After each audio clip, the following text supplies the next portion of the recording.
জাঁকজমকপূর্ণ আয়োজনের মধ্য দিয়ে শুরু হলো Bangladesh international Aqua culture and sea food show ২০২৪। ৩ দিনের এই আয়োজনে অ্যাকুয়া কালচার ও সি ফুড শোতে অংশ নেয় ৩৫টি দেশের ১০০টি স্টল। এতে অংশ নেওয়া দেশের স্বনামধন্য প্রতিষ্ঠান গ্লোব ফিশারিজ লিমিটেডের পক্ষ থেকে বলা হয়, দেশের অর্থনীতি ও খাদ্য নিরাপত্তার অত্যাবশ্যকীয় উপাদান অ্যাকুয়া কালচার ও সি ফুড খাতকে এগিয়ে নিতে সম্মিলিত অগ্রযাত্রার একটি মাইলফলক হিসেবে চিহ্নিত হবে। মৎস্য ও প্রাণী সম্পদ মন্ত্রণালয়, বিডা মৎস্য অধিদপ্তর, সলিডারিডাড নেটওয়ার্ক এশিয়া লিমিটেড এ শোয়ের আয়োজন করে। সহযোগিতা করেছে পররাষ্ট্র মন্ত্রণালয়, বাণিজ্য মন্ত্রণালয় ও Bangladesh frozen foods exportation association.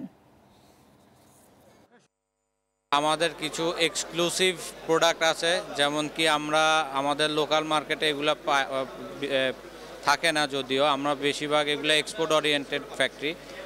আর আমাদের এখানে আছে আপনার বাসা ফিলেট, তারপরে হচ্ছে ভেজিটেবল, ফ্রোজেন ভেজিটেবল, তারপরে আমাদের আইকিউএফ প্রোডাক্ট আছে, ব্লক আছে, কেচকি আছে।